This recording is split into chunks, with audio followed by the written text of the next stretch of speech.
Hey everyone, it's another wonderful Wednesday. Jim Gonzalez, EDI support, here to talk to you and hopefully get some interactions from people, get some comments, some feedback, some things that people want to talk about, um, especially with today's subject.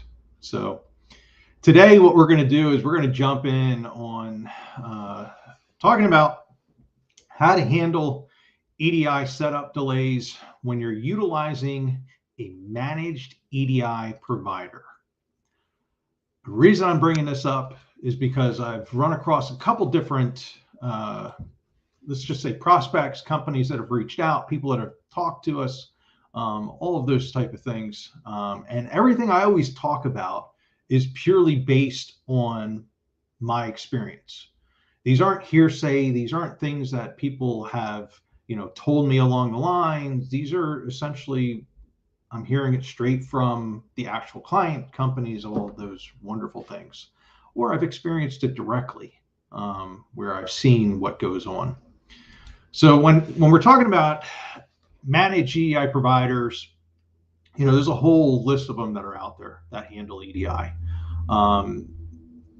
Typically, when you're looking at managed EDI providers, you're essentially signing off on any responsibility for the EDI platform, for handling map setups, for translations, for all of those things. And that's what you're paying them for.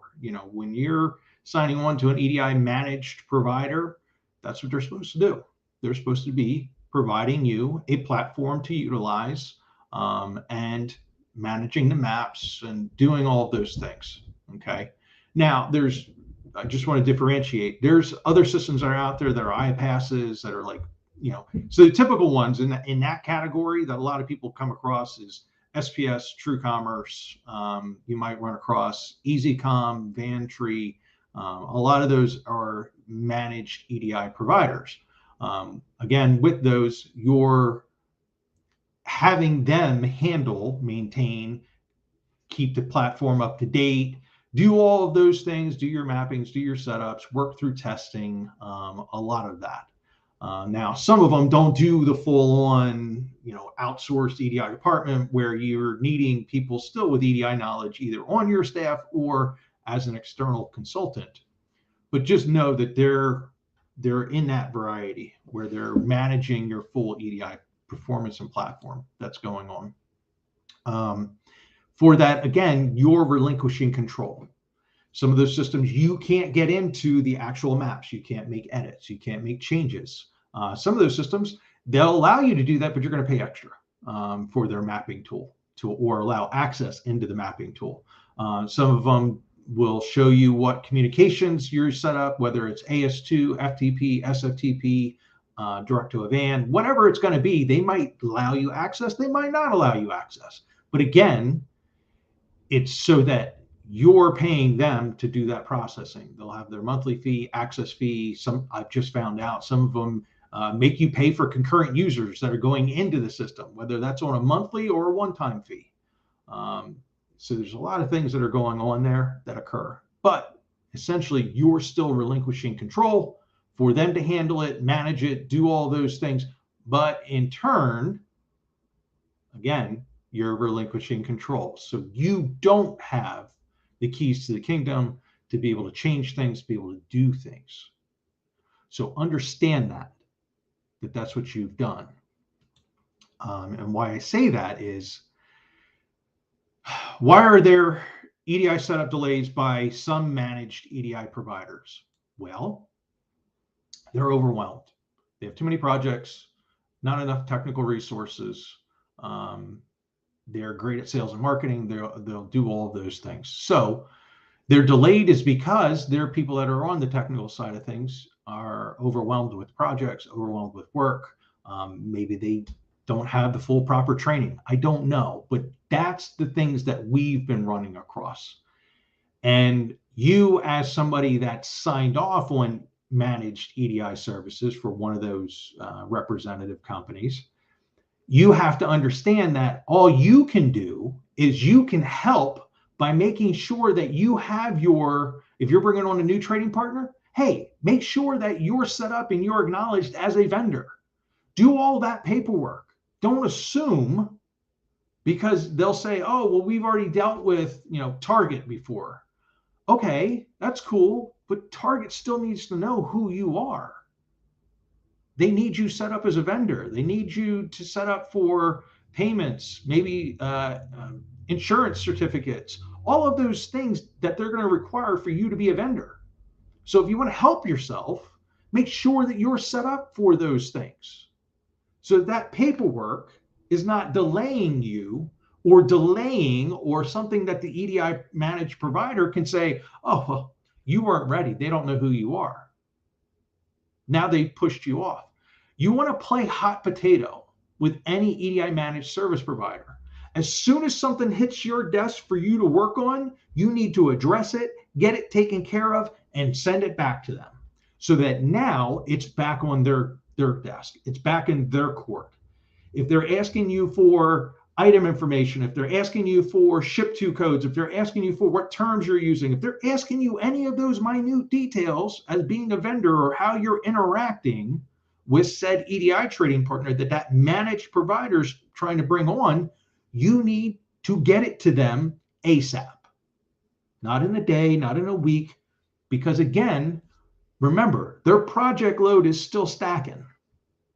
So every time you delay, you're delaying your project even further because you don't know who else is in their ear to get them to do work for them. You're usually with any EDI managed provider, they're not just solely working on your organization.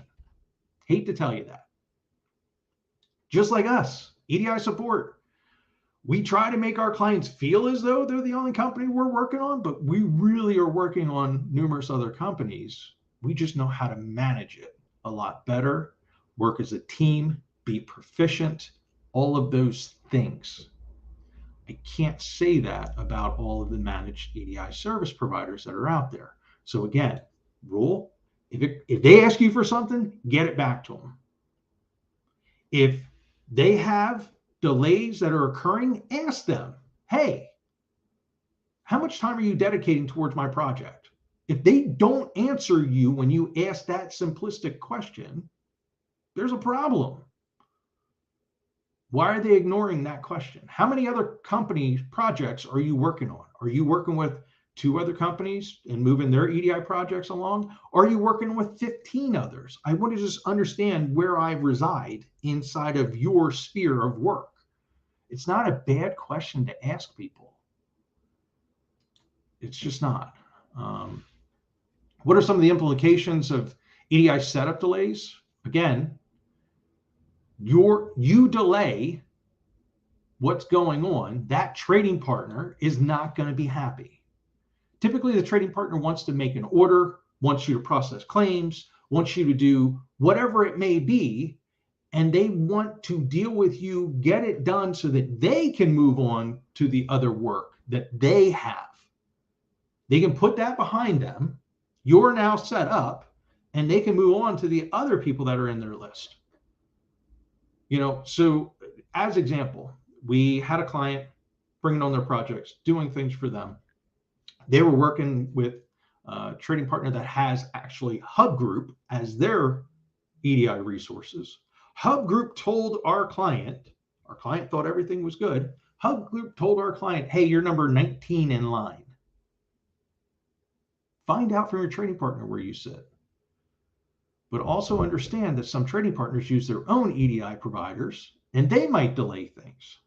So the implications that can occur are loss of revenue, loss of support, lower scorecards, just an overall not good feeling or starting off a working relationship from an EDI aspect, whether you're a new vendor or not a new vendor, or you're a new supplier, manufacturer, whatever case may be.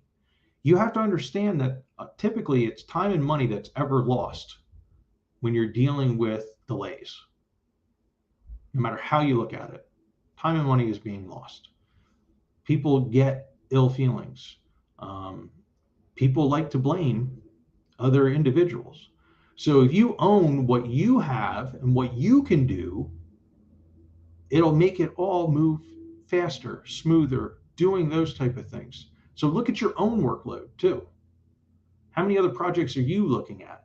Are you taking 2 days to respond to an email that's asking for information and then another 2 days on top of that?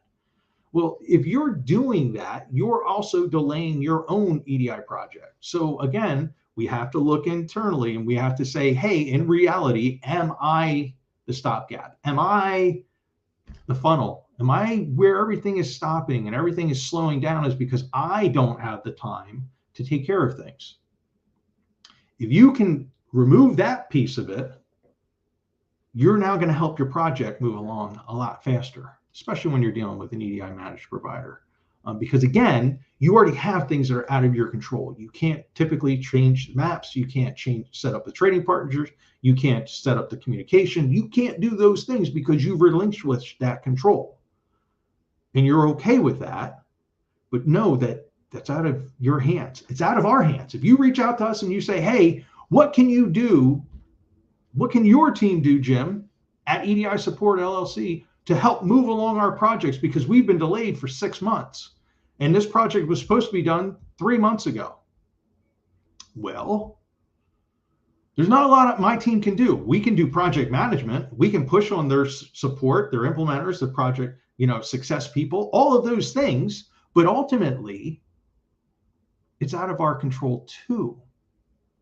There's just little things that we can do because of being in the EDI world and doing implementations and seeing errors that may occur and giving the support people on the other side some information as to how to resolve it, how to fix it. We can do that. We can be the knowledge broker, but we can't be the physical hands that are doing the work.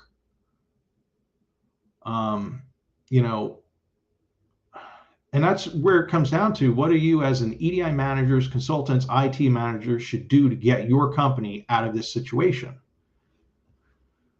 If your company has signed a 2-year, 3-year, 5-year contract, putting you in with an EDI provider, well, review that contract. Or when that contract is put in place, put in stipulations, deadlines. If they don't meet these deadlines, this is what's going to occur. It happens all the time. Think of people that are building a house, okay?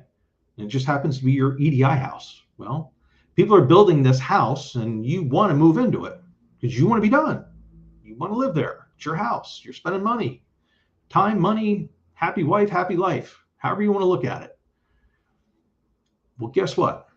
In order for you to do that, you have to meet certain deadlines. The electrician needs to do what they need to do. The plumber needs to do what they need to do. The contractors all need to cohesively come together and do what they need to do. And if they don't meet those certain deadlines, it's a domino effect. Everybody starts to have issues. Well, think of it from a business standpoint. When people don't meet deadlines from an EDI standpoint, there's going to be a time and money issue. There's going to be a relationship issue. There's going to be ill feelings towards each other. You don't want your trading partner to be starting off on that foot with you. So if you're going to use an EDI managed service provider, you're going to do any of those type of things, put contracts in place. Make sure that they can uphold what they're promising. Make sure that they're doing what you're asking for. Now, again, delays can occur. They happen. They happen on a constant basis. But they shouldn't be 6 months, 9 months, a year after the fact, and you're still trying to struggle to get it done. That doesn't make sense. So what can you do? You can ask for customer success managers and say, hey, who can we escalate this to? How many resources can we get brought onto this project? How many can you dedicate as an EDI managed service provider to get my job accomplished? And you start spreadsheeting things and you work down as a project manager, where are things at? What's the deadlines? When was it supposed to be done? All of those things. Yeah, it sounds like a lot of work. We do it on a daily basis. If you're not doing that for your EDI project, whether it's 1 or 50 trading partners or 1,000 trading partners or whatever that you're looking to set up, well, guess what? You're causing your own issue. You can't put your hands over your eyes and act like you're, not seeing the things that are occurring. And I pay them. They should be doing all that. No, you got to also take some ownership. And if you can't do that, then you need to get somebody to help you do that. And again, that's where we can help you. EDI Support LLC, if you need any help with that kind of stuff, and we can talk through it. But escalate things.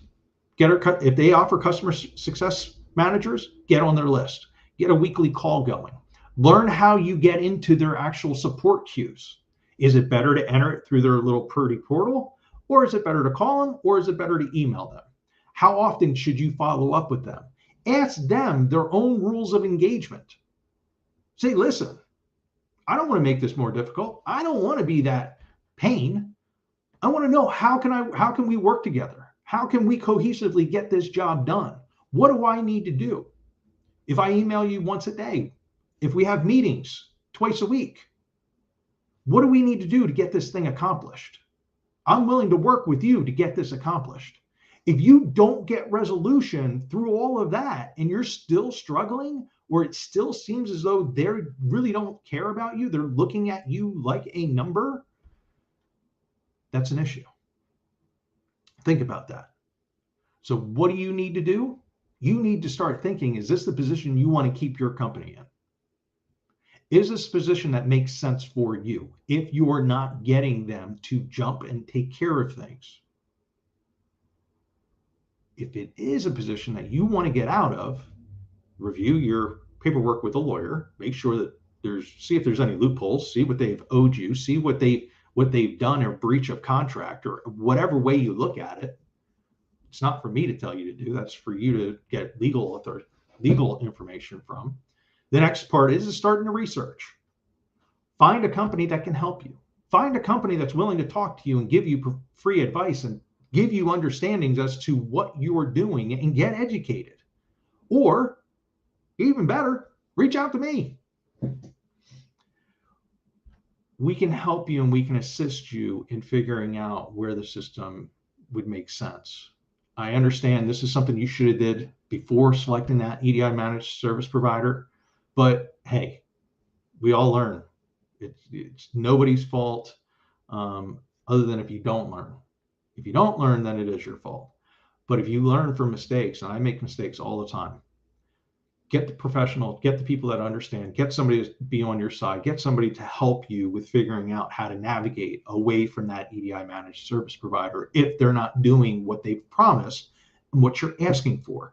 And if you've already gone down the route of trying to get it figured out with them. Yelling, screaming, doing all those things, it's not going to do you any good. It really won't. Threatening, it's not going to do you any good. Again, typically the people that you're talking to, they got 15, 20 other companies that are right behind you. So when you're yelling and you're screaming and you're doing all that stuff, they're just like, okay, sure, okay. And then let's see how much movement you actually get. That's the crazy part. You can yell and you can scream and you can do all those things. What's the movement going to do for you? And I really did cover the last one that we have here. What did we do to get our customers out of this such a situation? We reverse engineer. We start looking at what do you have? What is working? What's not working? Maybe we can leave a part of that system in place because it's not affecting 2 trading partners out of 10 trading partners. So those 2 that are up and working and running and doing all their processing, and they're carrying a bunch of purchase orders and claims and doing all those things that you need to do, and they're doing them okay or successfully at least, let's leave those in place.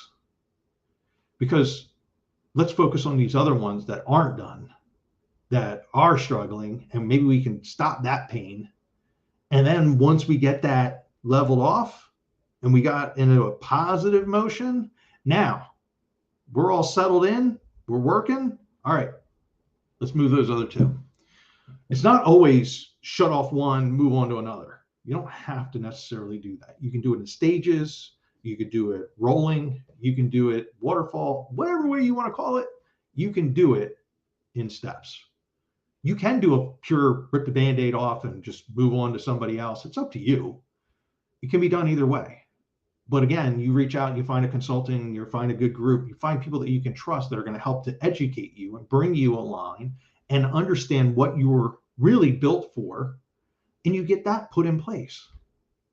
Again, you're never stuck with anybody. I tell people that all the time. If you ever work with EDI support and you want to leave EDI support, good luck. I hope you find what you're looking for. I hope they take care of you. I hope all of those things. No ill feelings if you call me 2 years from now, because maybe we are the right fit at that point. Who knows? But that's the way this world should be, is willing to help each other. And if it doesn't make sense and things aren't done the way that you want them to do, go ahead. I've told clients, hey, I don't think we're the right fit. And we went our separate ways. Some clients have gotten mad at me, and I'm just like, hey, it just doesn't seem like we're the right fit. We're the perfect ones for you. But you're never stuck. That's the beauty of this. Contracts can be broken. Systems can be put in place. Relationships can be amended. All of those things can occur. You just got to take the steps towards it.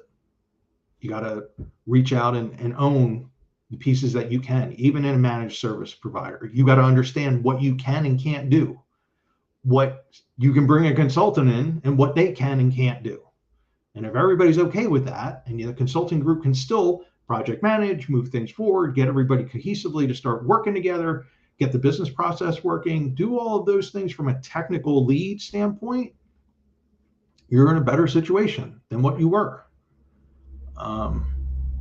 Anyways, that's my feelings and my thoughts based on things that I've been seeing, that people have been going on and reaching out and emailing and asking questions and all that kind of stuff.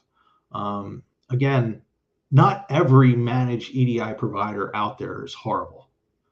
There are some good ones. Eventually, who knows? We could be one. You never know what's going to happen in the future. But what I'm getting at is understanding what you're owning, understanding what you control. Play hot potato. If it comes to you, you need to work on it, get it addressed, get it back off to them. Detail, document, do all of those things, because it's going to help you in the long run.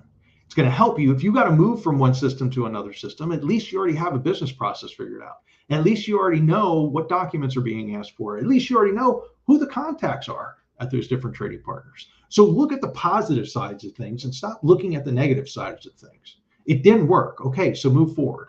Or, hey, listen, we want it to work, and this is what we're going to do to get this accomplished. It's what you do. It's the way that you do it. It's the way that you get EDI handled. So that's what I have for you today. Hopefully that answers some questions. It helps people with understanding what you can do, what you can't do, what my advice is, all of those things. What I always love is follow us here on LinkedIn, subscribe to our channel on YouTube, and join our Discord group. The Discord group keeps growing. We're just trying to help people understand EDI, API, any type of integration and movement of data. As you can see, we'll have those links down in our details section of this video. And don't hesitate to reach out. Like I said, here to help you, here to go through. Anything else I can help you out with, just let me know. And I will talk to you later. Take care.